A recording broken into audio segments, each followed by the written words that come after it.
مفتی اسماعیل صاحب، شبیر صاحب، آپ دونوں نے کوشش کی. اس وقت بھی ظاہر کہا جا رہا تھا کہ کوشش آپ کی صحیح ڈائریکشن میں ہے، پارٹی سے سپورٹ نہیں ملی آپ کو. شبیر جی صاحب کے ساتھ کیا ہوا انہوں نے خود بتایا، آپ کے ساتھ کیا ہوا عوام نے دیکھا. ناؤ ایک دفعہ پھر کوشش کی جا رہی ہے، ٹیکس بیس کو بڑھانا ہے، آئی ایم ایف کو بھی یقین دلایا جا رہا ہے، قوم کو بھی یقین دلایا جا رہا ہے، اور اس قوم کو بار بار یقین دلایا گیا اور آئی ایم ایف کو بھی. کیا اس دفعہ آپ کو لگ رہا ہے کہ واقعی یہ ہو سکتا ہے، پریکٹیکلی پاسبل ہے، یا بس ایک اور امید ہی دلائی جا رہی ہے؟ ایک فرق یہ ہے اس دفعہ کہ پچھلی دفعہ جب ہم نے یہ ڈالا تھا 41 ارب روپے کا اور بعد میں 27 ارب روپے کا، تو آئی ایم ایف کی ریکوائرمنٹ نہیں تھی. آئی ایم ایف نے آپ کو ایک ٹیکس ہدف دیا ہوا تھا، ہم نے اس کے اندر یہ ڈال دیا تھا. اب یہ آئی ایم ایف کی ریکوائرمنٹ ہے، تو اب آئی ایم ایف اس سے پیچھے نہیں ہٹے گا. اور میں سچ ہی بتا رہا ہوں کہ اس وقت بھی یہ ہو سکتا تھا، کوئی اتنی بڑی بات نہیں ہے، یہ 1-2 دن کی پریشانی کی بات ہے، اور اس کے بعد یہ سب چیزیں نارمل ہو جاتی ہیں. میں یہ سمجھتا ہوں کہ یہ اب کر گزرنا پڑے گا، کیونکہ پیچھے اب کوئی جانے کا راستہ نہیں ہے. جتنی تنخواہ دار طبقے کے اوپر آپ ٹیکس لگا سکتے تھے آپ نے لگا لیا. اب آپ نے 3 طبقات کو چھوڑا ہوا ہے، ایک زرعی انکم کو چھوڑا ہوا ہے، ایک پراپرٹی کو چھوڑا ہوا ہے. یہ دونوں کے اوپر صوبہ اس لیے ٹیکس نہیں لگاتا کہ اس کے پاس وافر پیسے ہیں، اور سروسز کے اوپر حکومت ٹیکس نہیں لگاتی. یہ 3 کو اب چھوڑ نہیں سکتے آپ. یہ زیادتی ہوگی، ملک کے ساتھ زیادتی ہوگی اگر آپ ان کو چھوڑ دیں گے. اور مگر جو ایک سیاسی امپیکٹ ہوتا ہے وہ آپ نے خود نے دیکھا ہے، جو پریشر آیا تھا وہ ظاہر اکنامک پریشر تھوڑی تھا جس کی وجہ سے آپ کو پیچھے ہٹنا پڑا، وہ سیاسی پریشر تھا. وہ ایسے حالات آپ کو نظر آ رہے ہیں؟ ظاہر پولیٹکس بھی آپ سمجھتے ہیں کہ جس کی وجہ سے اب یہ ہو سکے؟ اس کی کوئی گنجائش نہیں ہے نہ ہونے کی. اب اگر آئی ایم ایف انسسٹ کر رہا ہے کہ یہ کرو، دیکھو لاسٹ ٹائم ہم نے بہت کوشش کری، میں نے اور شہباز شریف نے، کہ 35% تک انکم ٹیکس کو نہ لے جاؤ سیلری کلاس کے اوپر، اور ₹1,00,000 کے اوپر نہ شروع کرو انکم ٹیکس. لیکن کیونکہ حفیظ شیخ صاحب نے ان کی ڈپٹی مینیجنگ ڈائریکٹر کو پرومس کر دیا تھا، تو وہ ان کے لیے بھی ایک انا کا مسئلہ ہو گیا تھا، تو ہم کو یہ کرنا پڑا. حالانکہ میں نے بہت سارے ان کو آلٹرنیٹ ٹیکس بتائے تھے. اب میرے خیال سے کیونکہ ان کو بھی سمجھ ہے آئی ایم ایف کو کہ اتنا بڑا سیکٹر، جو شبر بھائی نے بھی بات بھی کری تھی، اتنا بڑا ٹیکس نیٹ کے باہر ہے، تو یہ کام نہیں ہو سکتا. اس وقت جب میں نے نمبر لیے تھے تو 22.5 لاکھ کراچی کو چھوڑ کے جو این ٹی ٹی سی کے سسٹم میں 22.5 لاکھ دکاندار تھے، اس میں سے 30,000 صرف انکم ٹیکس دیتے تھے. تو باقی 22 لاکھ اور 20,000 کو اگر آپ نے استثنا دے رکھی ہے تو یہ ملک کیسے چل سکتا ہے؟ پھر شبیر صاحب، آپ کا تو ظاہر ایک بڑا دلچسپ ایکسپیرینس ہے. باقاعدہ طور پر ISI کے دفتر میں بلا کر ڈی جی سی کے سامنے ٹریڈرز نے پھر بھی ڈٹ گئے وہ. اور ظاہر سیاستدان یا سیاسی ورکر یا کوئی صحافی ہو تو شاید اٹھا لیا جاتا، اٹھائے بھی نہیں گئے وہ. تو اتنا سخت ان کی طرف سے بات کی گئی اور شٹ ڈاؤن کر دیتے ہیں، پریشر کرتے ہیں وہ. تو کس طریقے سے آپ کے خیال میں اب ہو سکتا ہے پاسبل؟ دیکھیں مفتاح صاحب بالکل صحیح کہہ رہے ہیں کہ اب ہمارے پاس چوائس نہیں ہے. پہلی بات تو یہ کہ اس وقت پاکستان کے حالات اتنے خراب نہیں تھے جو ہمارے آئی ایم ایف کی پوزیشن ہے. اب ایکچولی ہمارے پاس ٹیکس میں اسپیس نہیں ہے. ہم انڈیویجول کے ٹیکسز کو بھی، کمپنی کے ٹیکسز کو بھی اس جگہ پہ لے گئے ہیں جہاں پر اب ہم اس سے زیادہ بڑھا نہیں سکتے. دیکھیں سب سے بڑا خوف جو ہوتا ہے نا، آپس کی بات ہے، وہ یہ ہے کہ ان کے پاس شٹر پاور ہے. سپوز کریں میں ان کو کہتا ہوں کہ آپ ٹیکس دیں، اور وہ ایسنشل کموڈٹی کی شارٹیج کر دیتے ہیں، دودھ، گوشت، دال، سبزی. تو آپ ہی کل کیمرہ لے کے چلے جائیں گے کہ دیکھیں جی شبر صاحب نے دکانیں بند کروا دی، دودھ نہیں مل رہا بچوں کا. اب اگر آپ نے یہ کام کرنا ہے شاہ زیب، تو قوم کو ساتھ کھڑا ہونا پڑے گا. اور یہ آپ کا میڈیا کا کام ہے کہ وہ ڈیمانسٹریٹ کرے کہ سر یہ ضرورت مفتاح کی یا شبر زیدی کی نہیں ہے، یہ پاکستان کی ضرورت ہے کہ یہ ڈسکریمنیشن ختم ہو، کہ ایک آدمی 35% ٹیکس دے رہا ہے اور ایک آدمی تقریباً 0% دے رہا ہے. آپ بات کر رہے ہیں ٹیکسیبلٹی کی. میں آپ سے پوچھتا ہوں، آپ مجھے صرف یہ بتا دیں کہ دارقلی میں دکانیں کتنی ہیں. یہ تو ٹیکسیبلٹی تو بات کی بات آئے گی نا. یہ اعظم گوڑ مارکیٹ میں دکانیں کتنی ہیں، ہمیں تو یہ بھی نہیں پتہ. FBR کے پاس یہ ڈیٹا نہیں ہے؟ میرے خیال میں نہیں ہے. نہیں، آپ سے اعظم گوڑ مارکیٹ چھوڑے، بوری بازار میں کتنی دکانیں ہیں، کتنے آؤٹ لیٹس ہیں، ہمیں نہیں پتہ. آپ کو میں ایک مثال دے سکتا ہوں. جب بنگلہ دیش میں یہ ریٹیلر پر ٹیکس لگا تھا، اس وقت وہاں پہ جو فائنانس منسٹر تھا وہ سیف الرحمان صاحب تھے، وہ چارٹرڈ اکاؤنٹنٹ تھے، اور انہوں نے 15 دن ہڑتال کی تھی بازاروں نے. 15 دن. آپ مجھے بتائیے شاہ زیب صاحب، ہمارا میڈیا، ہماری سوسائٹی ایک دن ہڑتال الاؤ کرے گی بازار بند کرنے کا؟ یہ ہے مسئلہ پاکستان کا. کیوں ڈرتا ہے شہباز شریف صاحب؟ کیوں ڈریں گے بیچارے؟ اس لیے ڈریں گے کہ وہ کہیں گے یار بازار بند ہو گیا، جیسے ہی شہباز شریف آئے بازار بند ہو گیا. یہی مجھے خوف تھا، یہی شاید اس کو بھی خوف ہو، اور ہمیں اب اس کو لگے. مگر جس طرح میں نے آپ کے ایک اور پروگرام میں کہا تھا، جب ایکسچینج کمپنی والوں کو ایک صاحب نے بلا کے کہا تھا کہ exchange rate has to be like this, meeting finished. یاد ہے آپ کو؟ میں نے آپ کے پروگرام میں کہا تھا. اب آپ کو شاید ایسی ہی زبان استعمال کرنی پڑے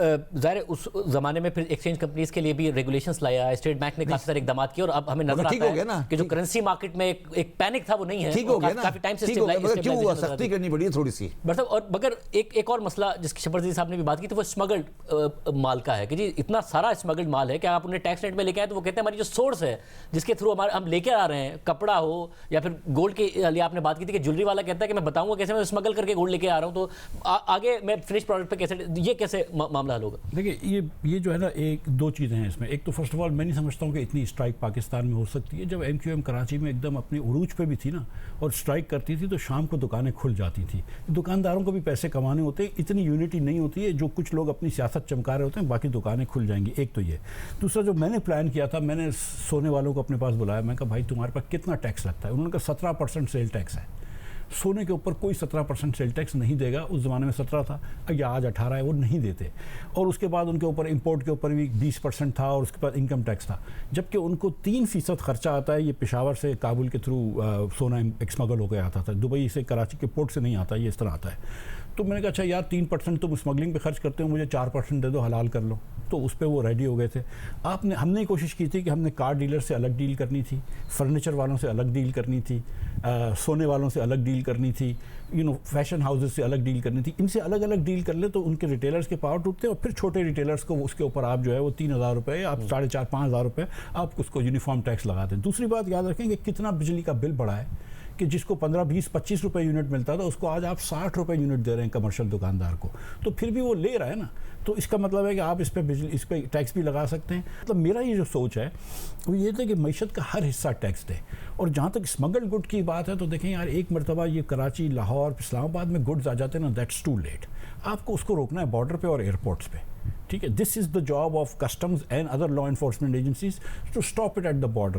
اگر آپ نے مطلب اس وقت ڈیزل ہے وہ آتا ہے آدھے پاکستان میں، یا اغوان ٹرانزٹ کی چیزیں، یہ چیزیں آپ کو بارڈر پہ روکنے کی ہیں. ایک مرتبہ شہر میں آ جائے پھر آپ پکڑا پکڑی شروع کر دیں گے تو بڑی اکانومی کے اندر انسرٹنٹی اور بے چینی پھیل جائے گی. اور اس وقت جو ہے ایگریکلچر کا بھی آپ نے بتایا تھا کہ کیا آپ کا ایکسپیرینس تھا. شاہ قریشی کی سربراہی میں تمام جماعتوں کے لوگ آ گئے تھے. آرتی کی آپ نے صاحب، یہ پاسبل ہو پائے گا کہ پروونشل گورنمنٹ اور فیڈرل گورنمنٹ مل کے آگے بڑھیں اور کم از کم ایگریکلچر پر بھی انکم ایک بیسک بناتے کہ جی فارمر نہیں متاثر ہوگا، بڑے لینڈ لارڈ متاثر ہوں گے؟ ہو پائے گا؟ دیکھیں نا، آج ایگریکلچر کموڈیٹی کے اندر ایک مارکیٹ کمیٹی ہوتی ہے جہاں پہ ایگریکلچر پروڈیوس بکتی ہیں.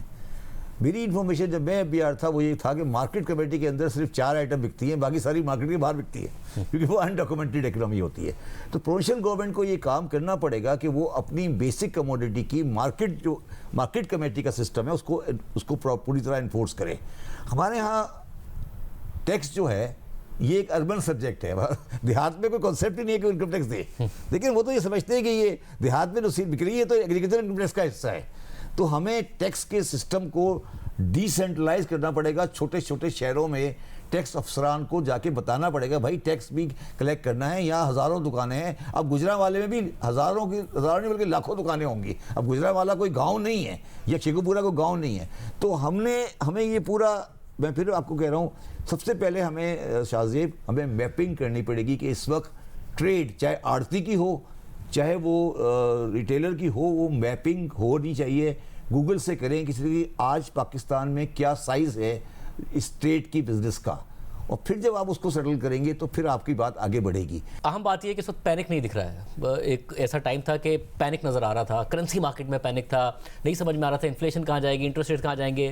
فیبرری کے نمبر اچھے آئے انفلیشن کے، اچھے تو نہیں ہیں مگر کم از کم اس میں ڈکلائن نظر آیا. آگے جا کے ایکسپیکٹیشن ہے کہ شاید انٹرسٹ ریٹس نیچے آئیں گے، ایکسپیکٹیشن ہے کہ شاید کرنسی اسی اسٹیبلٹی ہوگی. پینک نہیں نظر آ رہا ہے. کم از کم یہ آپ کو لگ رہا ہے کہ ایک تو پاکستان کی حکومت اور آئی ایم ایف کی، کیونکہ آپ نے ڈیل کیا ہے آئی ایم ایف کے ساتھ، ایک کیمسٹری ان دونوں کے درمیان ٹھیک ہے، یہ انسٹالمنٹ اسٹاف لیول ایگریمنٹ ہو گیا، آگے جا کے پروگرام بھی ہو جائے گا، اور کوئی اب ایسے خطرات نہیں کہ جس کی وجہ سے پینک ہو؟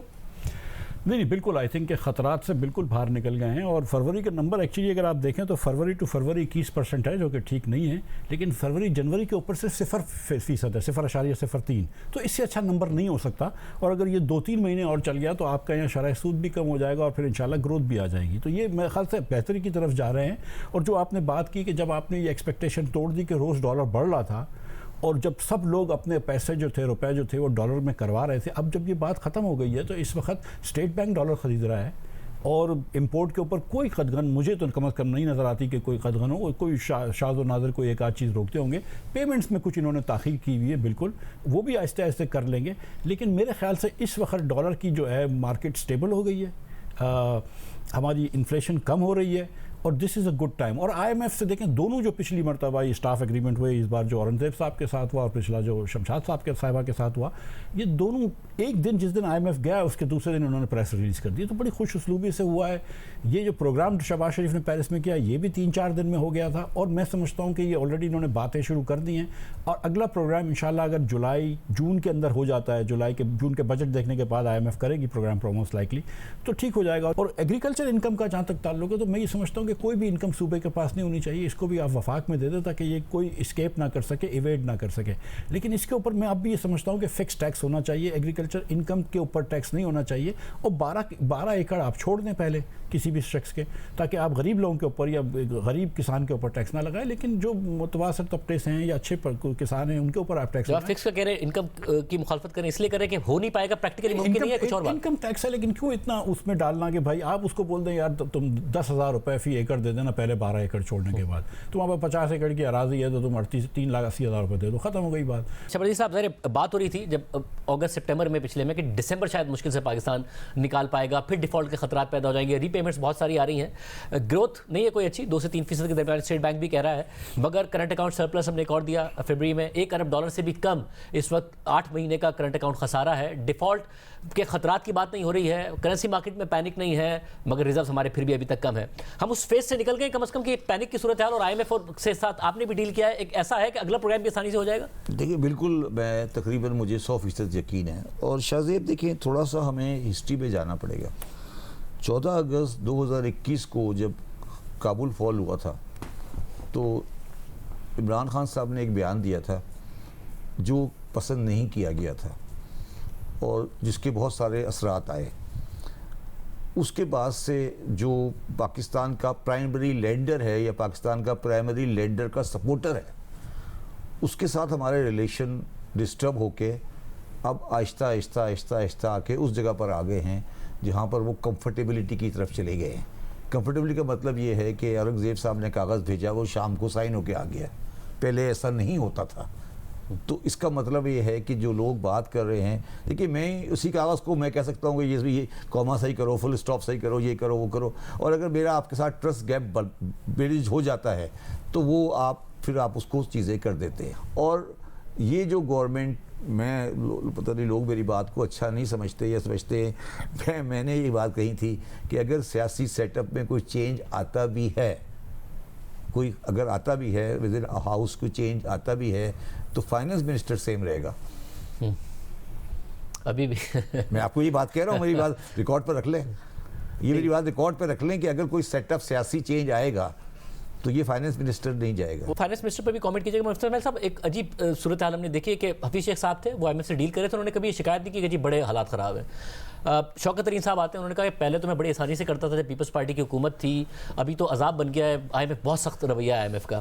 آپ آئے, آپ نے کہا کہ جی کریڈیبلٹی کے ہمارے ایشوز کریٹ ہو گئے پاکستان کے, مشکل ہے ذرا آئی ایم ایف کا رویہ, مگر ہو گیا. مگر پھر ڈار صاحب آئے, ڈار صاحب نے کہا کہ بہت زیادتی ہو رہی ہے, اور انہوں نے تو کوئی سازش کی بات بھی کی. اب یہ فائنانس منسٹر آتے ہیں, بڑا آسانی سے معاملہ ہو گیا. یہ کیوں finance minister to finance minister چیزیں بدل رہی ہیں, ہمارے کوئی مسائل ہیں؟ نہیں, آئی تھنک ہمارے مسائل ہیں. یہ اورنگزیب صاحب سے بھی ہوا ہے اور شمشاد صاحبہ سے بھی آسان ہوا ہے. ہاں ان سے تو دیکھیں سچی بات یہ ہے کہ یہ فرنٹ لوڈنگ والی بات پہ بھی میں تھوڑا سا اس سے ڈس ایگری کروں گا کہ ابھی بھی آئی ایم ایف جو ہے وہ بہت زیادہ ٹرسٹ نہیں کرے گا ہمارے اوپر کہ ہم ریفارمز کر لیں گے. ہم باتیں بڑی کرتے ہیں لیکن ضروری نہیں ہے کہ ساری باتیں کر لیں. تو یہ فرنٹ لوڈنگ جو ہے وہ ریفارمز کی بات کریں گے کہ آپ جو ہے وہ نچکاری کا پروسیس شروع کریں, آپ این ایف سی ایوارڈ کے اندر جو ہے اس کی کمیٹی کم از کم بنائیں, اس پہ ریویو کی مسئلہ شروع کریں, اور پہلے 2-4 ریویوز کے اندر اس چیز کے اندر کچھ نہ کچھ یہ ڈالیں گے, اور ڈالنا بھی چاہیے کیونکہ یہ ریفارمز ضروری ہیں. اگر آپ اس ملک کے اندر این ایف سی ایوارڈ کو چینج نہیں کرتے, اس ملک میں نچکاری نہیں کرتے اور 2-4 اور ریفارمز نہیں کرتے, تو پھر کچھ بھی کر لیں آپ آئی ایم ایف سے, آپ ادھر ہی کھڑے رہیں گے. مطلب کیونکہ آپ کے خسارے اتنے بڑے ہوں گے کہ آپ کو نوٹیں چھاپنی پڑیں گی, آپ کی مہنگائی بڑھتی رہے گی, گروتھ نہیں آئے گی. تو آپ کو یہ بیسک ریفارمز کرنے ہوں گے. اگر ہم بالغوں کی طرح خود یہ فیصلے کر لیتے تو شاید آج ہم کو آئی ایم ایف کے بار بار دہلیز پہ کھڑا نہیں ہونا پڑتا, لیکن ہم یہ کو فیصلے نہیں کر سکتے تو یہ کرنا پڑ رہا ہے. اور میں آپ کو بتاؤں کہ اگر ہم نہیں چاہتے کہ ڈیفالٹ ہونا ہے,